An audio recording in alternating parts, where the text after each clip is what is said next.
दुनिया में पाए जाने वाले सभी धर्मों और संप्रदायों में वर्तमान समय में सबसे ज्यादा फॉलोअर्स ईसाई संप्रदाय यानी क्रिश्चियनिटी के हैं। आंकड़ों के अनुसार दुनिया की लगभग 31% जनता क्रिश्चियनिटी को फॉलो करती है। क्रिश्चियनिटी एक अब्राहमिक रिलीजन है जिसके पैगंबर जीसस क्राइस्ट हैं। ये रिलीजन जीसस क्राइस्ट के जीवन और शिक्षाओं पर आधारित है। इस संप्रदाय के आरंभ होने के साथ ही इसके फॉलोअर्स ने पूरी दुनिया पर अपना आधिपत्य जमाने के लिए इस संप्रदाय को पूरी दुनिया के हर देश में फैलाना शुरू कर दिया। इसका नतीजा ये हुआ कि आज सबसे ज्यादा जनसंख्या क्रिश्चियन की है। भारत भी इससे अछूता नहीं रहा और पिछले 200 सालों से अंग्रेजी शासन के दौरान और आजादी के बाद भी धर्म परिवर्तन जारी रहा। हिंदुओं को क्रिश्चियनिटी में कन्वर्ट करने का ये काम करने में अल्बानिया से आई ये नन मैरी टेरेसा का बहुत बड़ा हाथ है। ये वही कैथोलिक नन है जिसको हम सब मदर टेरेसा के नाम से जानते हैं। इसने अपनी संस्था मिशनरी ऑफ चैरिटी के माध्यम से समाज सेवा की आड़ में बड़े स्तर पर धर्म परिवर्तन किए। अपने इस तथाकथित समाज सेवा के लिए टेरेसा को 1979 में शांति का नोबेल पुरस्कार भी मिला। पिछले 2000 सालों में जीसस क्राइस्ट के नाम पर बड़े स्तर पर धर्मांतरण का काम किया गया। पर आज इस वीडियो में हम कुछ ऐसे तथ्यों पर बात करेंगे जो ये सिद्ध करते हैं कि जीसस क्राइस्ट स्वयं सनातन धर्म की शिक्षा लेने भारत आए थे और अपने जीवन के लगभग 17 वर्ष उन्होंने भारत में बिताए थे।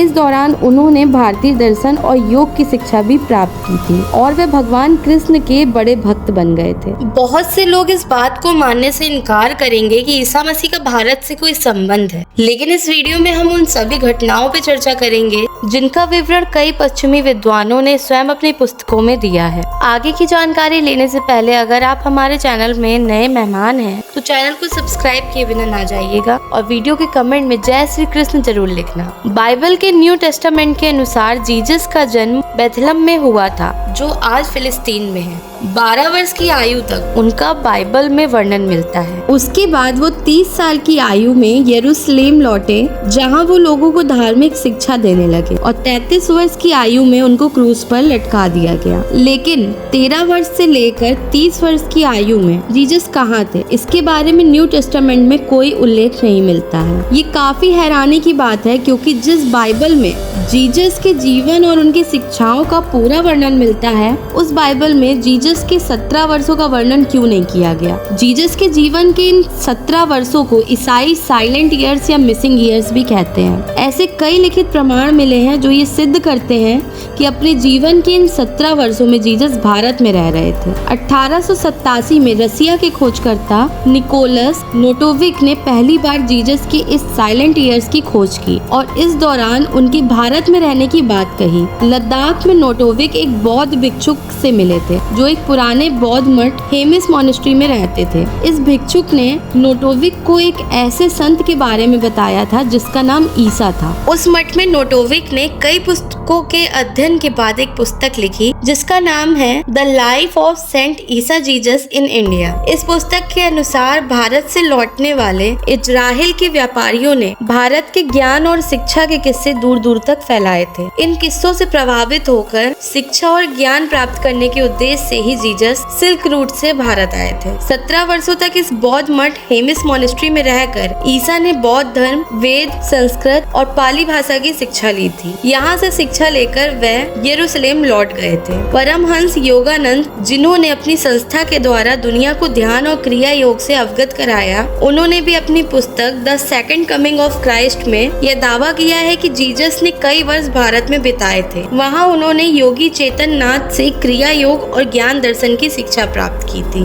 योगानंद जी के इस रिसर्च पर अमेरिका के अखबार द गार्डियन और लॉस एंजलिस टाइम्स ने एक रिपोर्ट भी छापी थी। जम्मू कश्मीर स्टेट आर्काइव्स के डायरेक्टर रह चुके फिदा मोहम्मद हसनैन द्वारा लिखी गई पुस्तक अ search for the historical Jesus में भी जीसस के भारत में रहने और उनके द्वारा प्राप्त की गई शिक्षा का वर्णन मिलता है। जीसस के भारत आने का प्रमाण हिंदू ग्रंथ भविष्य पुराण में भी मिलता है। इसमें जीसस का राजा सालिवाहन से मिलने का वर्णन है। एक बार राजा सालिवाहन हिमालय की ओर गए, जहाँ तिब्बत के क्षेत्र में उन्होंने एक व्यक्ति को ध्यान मग्न अवस्था में तपस्या करते हुए देखा। राजा ने उस व्यक्ति से पूछा कि उसका नाम क्या है और वो कहाँ से आया है। तब उस व्यक्ति ने उत्तर दिया कि मेरा नाम ईसा मसीह है, मैं विदेश से आया हूँ जहाँ बुराइयों का कोई अंत नहीं है। उन आस्थाहीन व्यक्तियों के बीच में मैं मसीहा के रूप में प्रकट हुआ हूँ। इस घटना को भविष्य पुराण के जिस श्लोक में लिखा गया है वो श्लोक है, मलेच्छ देश मसीहो हम समागत ईसा मसीह इति चा मम नाम प्रतिष्ठम। शोधकर्ताओं ने इस श्लोक के आधार पर भी लंबे समय तक ईसा के भारत में रहने की संभावना व्यक्त की है कि ईसा और सनातन धर्म की शिक्षा में काफी समानता देखने को मिलती है। जीवात्मा यानी सोल का कॉन्सेप्ट भारतीय सनातन दर्शन का हिस्सा है। सोल का ये कॉन्सेप्ट पश्चिमी देशों में नहीं था, लेकिन जीसस ने सोल यानी जीवात्मा को परमात्मा के एक अभिन्न अंग के रूप में स्वीकारा। जैसे सनातन धर्म में आत्मा परमात्मा का ही एक अभिन्न अंग है। आपने देखा होगा कि जीसस की फोटो के साथ एक कबूतर दिखाया जाता है। ये वही जीवात्मा का प्रतीक है जिसके बारे में जीसस ने अपनी शिक्षा में बताया है। इयान कोल्डवेल की पुस्तक द फिफ्थ गॉस्पेल में भी जीसस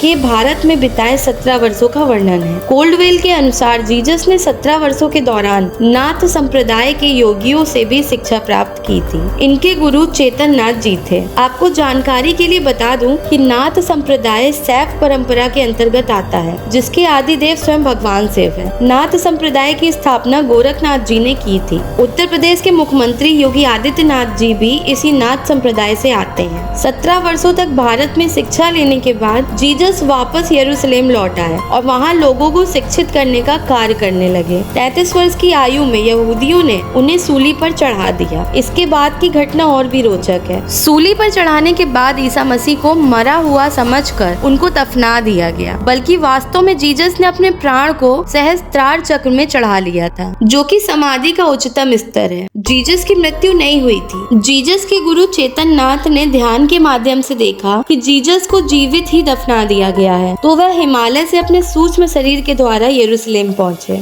जहाँ उन्होंने जीसस को कब्र से निकाला, उनके घावों को ठीक किया और उनको भारत अपने साथ वापस ले आए। जीसस ने अपना बाकी का वक्त भारत में बिताया और अपना नाम बदलकर ईसा नाथ रख लिया। दिए गए प्रमाण के आधार पर ईसा मसीह ने अपने प्राण कश्मीर के पहलग्राम में त्यागे थे। यहाँ ईसा मसीह का मकबरा भी मौजूद है, जहाँ उनकी कब्र आज भी मौजूद है। इस मकबरे का नाम रोजाबल है। बीबीसी की एक documentary the hidden story of Jesus में रोजाबल की कब्र और उससे जुड़े इतिहास की चर्चा की गई है। कुछ लोगों का कहना है कि यह कब्र इस्लामिक उपदेशक हजरत यूसा आसिफ की है। हालांकि स्थानीय लोगों के अनुसार ये कब्र ईसा मसीह की ही है। ऐसा इसलिए क्योंकि किसी भी मुसलमान की कब्र उत्तर दक्षिण दिशा में बनाई जाती है, लेकिन इस कब्र की दिशा पूर्व पश्चिम दिशा में है, जैसे किसी हिंदू संत की समाधि होती है। यहाँ पर पैरों की छाप भी है, जिस पर कील के निशान है, जो कील ईसा मसीह को सूली पर चढ़ाते समय उनके पैरों में ठोके गए होंगे। इस कब्र के बारे में सबसे पहले 1747 में सूफी मोहम्मद आजम ने बताया था। उन्होंने अपनी पुस्तक तारिक आजमी में लिखा है कि ये कब्र किसी विदेशी पैगंबर यूसा आजमी की है। स्थानीय लोगों के अनुसार यूसा आजमी कोई और नहीं बल्कि जीसस थे। लुइस जैकोलिस्ट की पुस्तक द बाइबल इन इंडिया में एक बड़ी ही चौंकाने वाली बात लिखी हुई है, जिसमें लिखा है कि भारत में अपने 17 वर्ष के दौरान ईसा मसीह जगन्नाथपुरी भी गए थे और वो भगवान श्री कृष्ण के भक्त थे। उनकी कृष्ण भक्ति इस प्रकार गहरी हो गई थी कि उनका नाम ईसा कृष्ण प्रसिद्ध हो गया था। वर्तमान में भी आप देखोगे कि अधिकतर ईसाई क्रिश्चियनिटी को छोड़कर इस्कॉन के साथ जुड़ रहे हैं और कृष्ण भक्ति के मार्ग में जुड़कर कृष्ण प्रेम के साथ आगे बढ़ रहे हैं। इतने सारे सबूत होने के बाद आखिर एक सवाल ये उठता है कि बाइबल के न्यू टेस्टामेंट में 17 वर्ष के जीसस के भारत यात्रा का उल्लेख क्यों नहीं मिलता है। किसी पैगंबर के जीवन के 17 वर्षों का कोई उल्लेख मौजूद नहीं है। ये बात काफी विश्वास करने योग्य नहीं है। दरअसल जीसस की भारत यात्रा और उनकी सनातन धर्म के प्रति आस्था के बारे में लोग जान जाते तो उन लोगों को क्रिश्चियनिटी में कन्वर्ट करना मुश्किल हो जाता। अपने हितों को साधने के लिए समाज के ठेकेदारों ने क्रिश्चियनिटी को एक अलग संप्रदाय बना दिया। जीसस के नाम पर अपना स्वार्थ सिद्ध करने लगे। दरअसल दुनिया का कोई भी पैगंबर, चाहे वो जीसस हो या महात्मा बुद्ध हो या गुरु नानक हो या फिर मोहम्मद हो, किसी ने भी खुद को ईश्वर नहीं कहा। सबने स्वयं को ईश्वर का पुत्र या ईश्वर का दूत कहा, लेकिन समय के साथ इनके फॉलोअर्स ने इन्हें ईश्वर मान लिया और उनके बताए हुए नियमों को नया धर्म घोषित कर दिया। आज भी ईसाई धर्म के अनुयायी और चर्च ये मानने को तैयार नहीं होते हैं कि जीसस भारत आए थे और वे कृष्ण भक्त थे, लेकिन इतने सारे प्रमाणों से ये सिद्ध हो जाता है कि जीसस का भारत से गहरा रिश्ता था, जो उनकी मृत्यु होने तक बना रहा। ये वीडियो आपको कैसी लगी हमें कमेंट बॉक्स में जरूर लिखें और इसके साथ ही वीडियो को लाइक करना और कमेंट में अपनी राय देना ना भूलें। तो मिलते हैं अगले किसी वीडियो के साथ, तब तक के लिए राधा वल्लभ श्री हरिवंश।